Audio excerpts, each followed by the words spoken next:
bagi seluruh rakyat Indonesia yang hari ini menyaksikan berbagai keributan politik, beberapa keributan politik yang belakangan ini bermunculan. Izinkan kami menyampaikan sebuah janji kepada semua.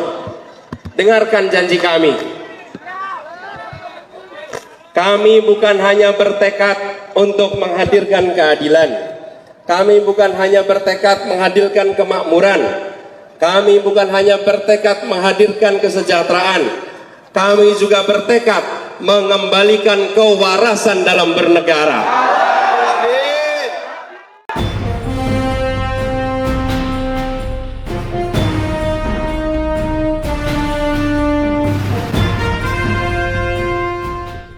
Assalamualaikum warahmatullahi wabarakatuh. Teman-teman, jumpa kembali dengan Enjoy Channel, channel yang membahas berita teraktual, terhangat, dan sedang menjadi perbincangan publik. Sahabat Enjoy Channel, kali ini yang akan kita bahas mengenai program dari pihak Gibran, di mana Gibran kemarin menyampaikan pengantarnya sebagai bakal calon wakil presiden mendampingi Pak Prabowo Subianto. Ada program dari Gibran ini terkait dana abadi pesantren. Dia menyampaikan, memaparkan program ke depannya. Padahal kalau kita lihat teman-teman, bahwa program abadi pesantren itu memang sudah menjadi program pemerintah. Jadi kalau Gibran misalkan menyampaikan program tersebut, ya berarti tidak ada ide dan gagasan. Padahal seorang calon presiden, wakil presiden itu harus punya ide dan gagasan bagaimana Indonesia ke depannya.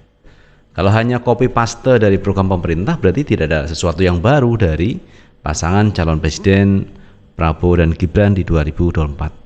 Apalagi mengklaim misalkan program tersebut adalah program dari Prabowo Gibran, padahal sebelumnya sudah ada dan bahkan itu pernah diusung oleh Partai Kebangkitan Bangsa untuk mengawal pesantren, untuk memberikan perhatian kepada pendidikan pesantren tersebut, sehingga muncullah yang disebut dengan dana abadi pesantren. Tetapi kemarin disampaikan Gibran itu adalah salah satu program dari Prabowo dan Gibran di 2024. Nah teman-teman, untuk lebih jelasnya coba kita lihat tanggapan dari Sri Mulyani, Menteri Keuangan, menanggapi yang disampaikan Gibran mengenai dana abadi pesantren.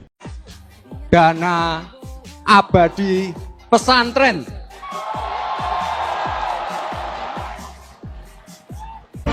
APBN 2024 kan sudah diketok ya, itu sudah ditetapkan oleh Undang-Undang APBN. Upamanya anggaran Perlinsos untuk 2024 itu kalau nggak salah 487 triliun. Jadi nanti program seperti PKH, Kartu Sembako, PIP, KIP kuliah, bantuan PBI untuk masyarakat tidak mampu, termasuk tadi lansia, itu masih semuanya ada. Terus dana abadi tadi juga sudah disampaikan, kita sudah punya dana abadi yang ada sekarang ini. Kami menyebutkannya dalam bentuk Undang-Undang APBN saja, karena itu sudah merupakan dokumen yang sudah ditetapkan oleh DPR dan pemerintah, dan bahkan undang-undangnya sudah keluar, Undang-Undang Nomor 19 2023. Di situ sudah cukup detail berbagai program di 2024. Nah itu sahabat Enjoy Channel terkait tanggapan dari Menteri Keuangan Sri Mulyani mengenai dana abadi pesantren, dan itu memang sudah diprogramkan pemerintah. Untuk apa Gibran itu menyampaikan terkait program ke depan sebagai calon wakil presiden mendampingi Pak Prabowo Subianto, padahal program itu sudah ada di pemerintah sekarang. Jadi kalau tidak ada program baru, berarti kan hanya melanjutkan saja. Jadi tidak perlu program, tetapi melanjutkan aja kebijakan ayahnya, yaitu Presiden Jokowi. Itu aja lebih mudah daripada rumit-rumit membuat program ke depan. Nah teman-teman, terkait itu semua ini ada juga kritikan yang disampaikan PKB P3 mengenai dana pesantren. Kita ambil beritanya teman dari CNN Nasional. PKB P3 kompak kritik dana abadi pesantren Gibran, tak boleh diklaim. Dua kubu bakal calon presiden dan wakil presiden Ganjar Pranowo dan Anies Baswedan kompak menyebut program dana abadi pesantren yang ditawarkan bakal calon wakil presiden Prabowo Subianto Gibran bukan hal yang baru. Ketua DPP sekaligus Ketua Fraksi PKB DPR Jujun Ahmad meminta Gibran agar tak mengklaim sepihak program tersebut. Menurut Jujun, program tersebut telah jauh lebih dahulu diperjuangkan fraksi PKB yang saat ini bergabung di koalisi perubahan pengusung Anies Baswedan Muhaimin Iskandar.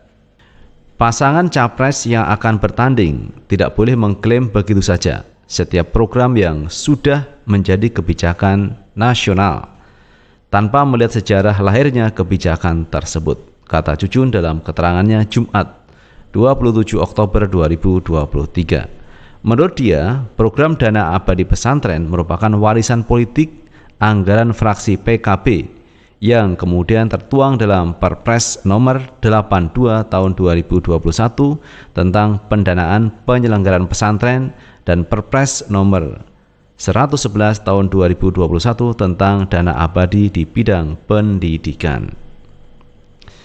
Kami anggota FPKB DPR RI sepanjang pembahasan Undang-Undang APBN tahun anggaran 2022 dan 2023 secara konsisten dan terus-menerus dalam setiap rapat di Badan Anggaran DPR RI membawa aspirasi kaum santri untuk mendapat pendanaan dari APBN, kata dia.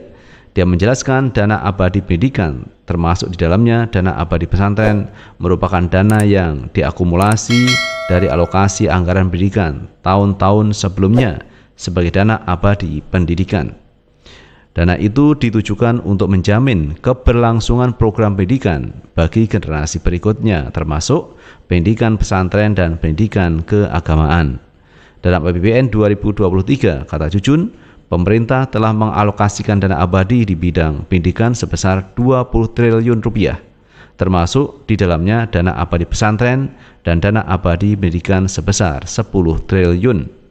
Perjuangan FPKB DPR RI dalam memperjuangkan dana abadi pesantren merupakan komitmen dan dedikasi kami terhadap dunia pesantren dan para santri sampai kapanpun, kata dia. Nah, itu sahabat Enjoy Channel terkait dana abadi pesantren. Sebenarnya itu sudah masuk Perpres, teman ya. Perpres tahun 2021. Ini kan 2023. Nah, yang diusung Gibran adalah dana abadi pesantren. Padahal ini sudah ada, teman ya. Sudah ada di dalam Perpres tahun 2021. Tetapi ini diangkat salah satu program dari Gibran atau program dari Prabowo Gibran. Oleh karena itu saya melihatnya program dari Prabowo Gibran tidak ada sesuatu yang baru. Maka sebenarnya pergantian kepemimpinan itu harus ada ide baru. Harus ada program baru agar menjadi lebih baik. Kalau yang sudah ada, kenapa diusung kembali sebagai program baru padahal itu sudah ada? Nah, tinggal meneruskan saja. Cari ide-ide yang lain agar ada sesuatu yang baru. Nah, oleh karena itu kalau kita melihat ide yang baru, maka kita bisa melihat program dari Pak Anies Baswedan. Ini sesuatu yang baru. Misalkan nanti kalau Pak Anies Baswedan menjadi Presiden RI, tidak ada pejabat yang rangkap jabatan sampai 10 misalkan. Nah, ini kan program yang bagus. Kemudian mengembalikan terkait KPK seperti KPK yang dilahirkan pada saat era reformasi. Ini kan luar biasa, teman. Ide-ide yang seperti itu. Kemudian memberikan rasa keadilan untuk seluruh rakyat Indonesia. Jadi di bidang hukum ini harus benar-benar tegak, teman ya. Tidak karena faktor kawan kemudian tidak dihukum, faktor lawan dihukum, kalau melakukan kesalahan itu tidak terjadi. Harusnya tidak terjadi. Maka inilah yang diperjuangkan oleh Pak Anies Baswedan, memperjuangkan keadilan untuk seluruh rakyat Indonesia. Nah, teman, coba kita lihat pandangan dari Aep Saifullah Fatah, teman, di mana Aep ini bergabung di pendukungnya Muhaimin Iskandar. Coba kita lihat hasil survei yang dilakukan oleh Aep Saifullah Fatah. Kita tonton video yang satu ini.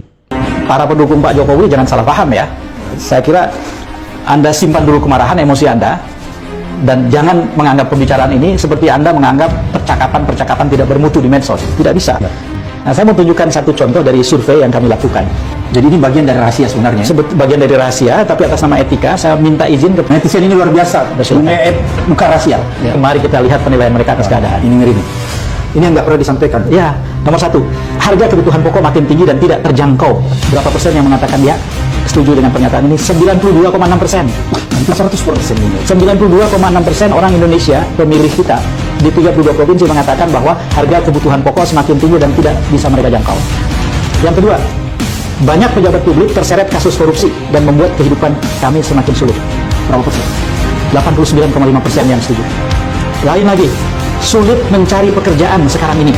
89,5%. Program kesehatan belum merata dan belum menjangkau masyarakat miskin. 80,3%.